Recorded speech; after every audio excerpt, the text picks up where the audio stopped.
안녕하세요. 이번 영상에서는 여러분들이 1단원 공부에서 가장 어려워하는 화학 반응식 만들기, 분석, 그리고 일정 성분비 법칙, 그리고 기체 반응 법칙에 대해서 간단히 설명을 통해서 여러분들의 시험 공부를 돕도록 하겠습니다. 자, 먼저 화학 반응식 만들기 분석부터 해볼게요. 여러분들이 화학 반응식을 만드는 것을 조금 어려워하는데요. 생각보다 어렵지 않습니다. 화학 반응이라고 하는 것은 기본적으로 어떠한 반응물들이 서로 반응을 해서 뭔가 새로운 생성물을 만들어내는 것을 말합니다. 그렇기 때문에 화학 반응식을 만들 때에는 플러스와 화살표라는 기호를 사용해서 화학 반응식을 만들곤 하죠. 그렇다면 예시로 한번 설명을 해보도록 하겠습니다. 가장 쉽게 나오는 수소와 산소가 만나 물을 생성하는 반응을 살펴보겠습니다.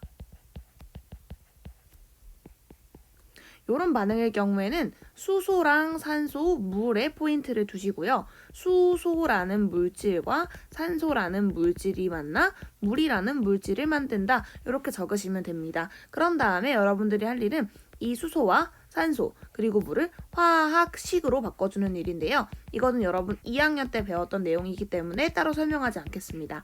수소는 H2라고 배웠고요. 산소는 O2 그리고 물은 H2O라는 식으로 여러분들이 학습했습니다. 이런 다음에 여러분들이 해야 할 가장 중요한 일은요. 화학 반응에서는 원자의 종류와 개수는 변하지 않습니다. 그렇기 때문에 여러분들은 왼쪽에 있던 반응하는 물질들과 오른쪽에 있는 생성되는 물질의 원자의 종류와 수를 맞춰주면 되는 것입니다. 그럼 한번 맞춰볼게요. 왼쪽에 있는 H의 개수는 2개입니다. 왼쪽에 있는 O의 개수는 2개이고요. 단 반대쪽에서 오른쪽에 있는 H의 개수는 2개이고요. 오른쪽에 있는 O의 개수는 1개입니다.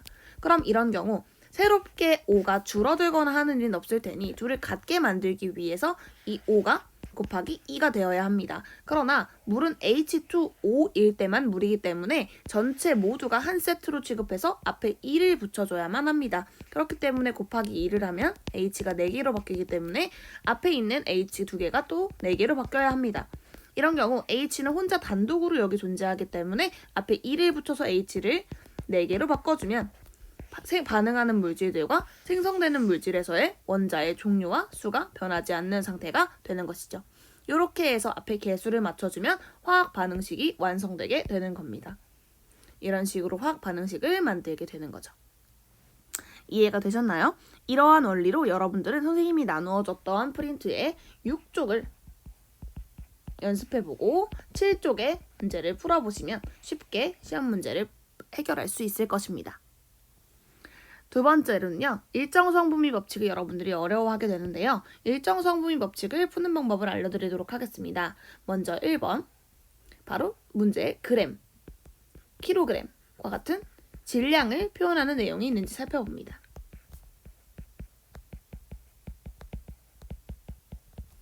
왜냐? 일정 성분비 법칙이 추구하는 바는 바로 질량, 비만 구하면 끝나는 문제이기 때문이죠. 반대로 밑에 있는 기체 반응 법칙의 경우에는요. 부피비에 대한 문제이기 때문에요. 밀리리터, 리터라는 부피의 표현이 있는지 살펴보면 됩니다. 자, 일정 성분비 법칙은요. 질량 비만 구하면 문제를 푸는 습관이 끝납니다. 자, 여러분들 예시로 한번 교과서로 한번 가서 설명을 해보도록 할게요. 교과서에 있는 48쪽에 있는 3번 문제가 대표적인 일정 성분비 법칙을 푸는 문제인데요. 이런 문제를 보고서 어떻게 접근해야 되는지 알려주도록 하겠습니다. 마그네슘과 산소가 반응하여 산화 마그네슘이 생성된다라는 문제의 내용을 잘 봐주셔야 해요.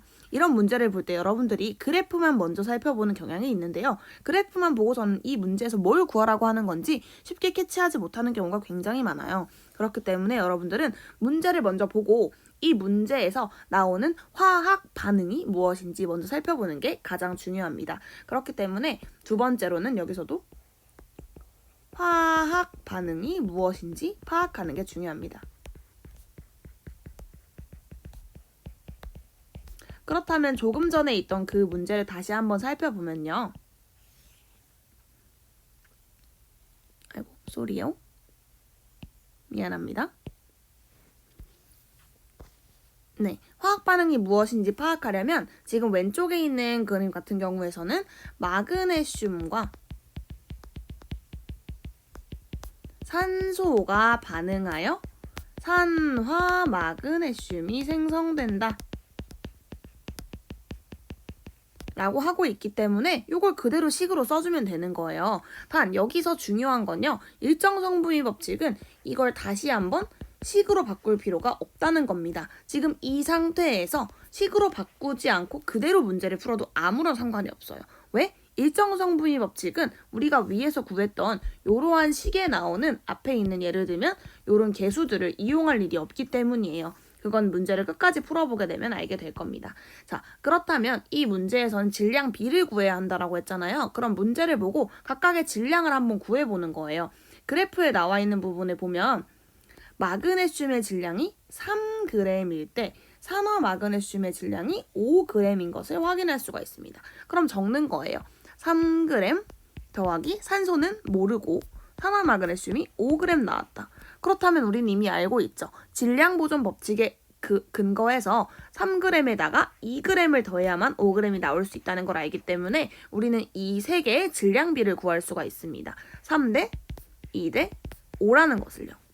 이렇게 구한 다음 여러분이 할 일은 문제를 읽으면 되는 거예요. 산화 마그네슘 30g을 얻으려고 할 때 라고 했으니까 산화 마그네슘이 30g이 되어야 한다라는 거죠. 그렇다면 여러분들은 뭐만 하면 되나요? 5g이 30g이려면 곱하기 6을 해야 되죠. 그렇다면 30g을 만들기 위해서는 산소는 똑같이 곱하기 6을 한 12g이 필요할 테고요. 말 그대로 마그네슘 같은 경우에도 똑같이 산화 마그네슘 30g 만들려면 같은 비율만큼 증가해서 18g이 필요하다고 할 수 있습니다.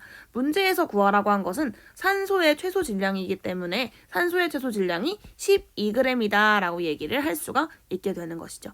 그렇다면 여러분들이 한번 생각해 보세요. 산소가 아니라 산화 마그네슘 30g을 얻으려고 할 때 필요한 산소가 아닌 마그네슘의 질량을 구하라고 한다면 뭐라고 하면 될까요? 그렇습니다. 18g이 필요하다라고 할 수가 있는 것이죠. 우리는 어떻게 알 수 있죠? 바로 산화 마그네슘과 산소가 3대 2라는 일정한 질량비로 산화 마그네슘을 만든다는 것을 알고 있기 때문입니다. 그렇다면 문제가 반대로 마그네슘 18g이 있을 때 산소가 무제한이라고 한다면 산화 마그네슘이 얼마나 생길 수 있는지 구하라고 하는 것도 3대 2대 5의 질량비에 대입해서 얘가 18g 있을 때 똑같이 곱하기 6, 똑같이 곱하기 6하고 똑같이 곱하기 6 하니까 산화 마그네슘이 30g 생길 것이다 라고 문제를 또 구할 수가 있는 것이죠. 이해가 되셨나요? 네, 이러한 예시 문제들은요. 선생님이 나누어줬던 프린트에도 잘 나와 있으니까요. 표시해줬던 부분을 위주로 해서 계산 문제를 풀어보시면 되겠습니다. 마지막으로는요. 기체 반응 법칙을 설명하도록 할 건데요. 기체 반응 법칙도 먼저 동일합니다. 어떤 부분이 동일하냐면 먼저 밀이나 리터의 부피 표현이 있는지 살펴보고요. 내용에 기체가 있는지 살펴봐야 합니다. 그리고 또한 플러스로 일정한 온도와 압력이라는 조건을 살펴봐야 해요. 이 조건이 나온다면 위에 있는 일정 성분의 법칙도 아니고요. 어떤 질량 보존 법칙도 아니고 무조건 기체 반응 법칙을 묻는 문제가 됩니다. 기체 반응 법칙의 문제는요. 모두 다 부피 B를 구하면 해결이 되는 문제예요. 그렇기 때문에 기체 반응 법칙을 풀 때는요. 먼저 부피의 표현과 기체 그리고 일정한 온도와 압력이라는 내용이 있는지 확인을 해보시고요. 대표적인 예시 문제를 살펴보면 대표적인 예시 문제로는 여기 있는 8번 문제를 볼 수가 있습니다. 우리 교과서에 나와 있는 문제죠. 문제 한번 보시면요. 일정한 온도와 압력에서 기체 나오시죠. 그리고 밀리리터 나오는 거 보이죠. 그렇습니다. 이 문제는 보자마자 기체 반응 법칙을 가지고 푸는 문제구나 라는 걸 알아볼 수 있어야 하고요. 이런 문제의 경우에는 부피 B를 구하면 해결되는 문제라고 할 수가 있습니다. 그렇다면 이런 문제를 풀 때도 가장 먼저 할 일이 있어요. 바로 기체 A와 기체 B가 반응할 기체 C를 생성하기 때문에 어떤 화학 반응인지 파악하는 겁니다. 두 번째, 화학 반응이 무엇인지 파악한다. 그럼 이것도 식으로 써보면요. 기체 A와 기체 B가 기체 C를 만드는 반응이니까 간단히 얘기하면 A 더하기 B 더하기 C라는 식으로 나타낼 수가 있는 거죠. 그런 다음 세 번째로 할 일은요. 바로 부피의 비율을 구하는 것입니다. 부피 B를 구하는 거예요. 어떻게 구하면 되느냐. 여기 나와 있는 것처럼 실제로 반응에 참여한 애들만 찾으면 되는 거예요. 항상 이런 문제의 특징은요. 실제로 반응에 참여한 애들을 가지고 부피의 비율을 구해주면 되는 건데 그런데 남은 기체가 있다라고 하잖아요. 그럼 얘는 빼면 되는 거예요. 어떻게 빼느냐? A가 현재 50을 가지고 있는데 A 10ml는 남았대요. 그렇다면 실제로 반응한 애는 A 40이겠죠. 그렇기 때문에 여기서는 실제 반응한 애들의 부피 B를 구해본다면 A가 40일 때 B는 20 반응했다는 거고요. C는 이때 40 생겼다는 걸 알 수 있습니다. 그렇다면 A와 B와 C의 부피 B를 구하라고 한다면 40대 20대 40이라고 하고 이걸 약분한다면 0, 0, 0 떼고요. 4대 2대 4니까 또 한 번 약분하면 2대 1대 2가 되는 것이죠.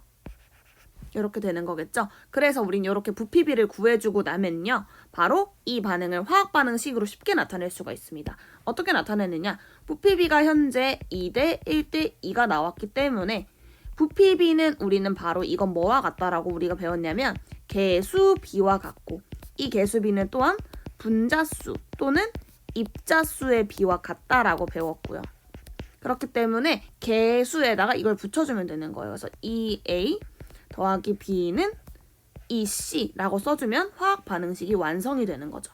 사실 이 과정은 필요한 문제가 있고 필요하지 않은 문제가 있지만 정석적으로 한다면 이렇게 생긴 화학 반응식은 완벽하지 않으니 앞에 개수를 맞추기 위해서 이렇게 부피비를 구해서 식으로 만들어줄 수 있다는 겁니다.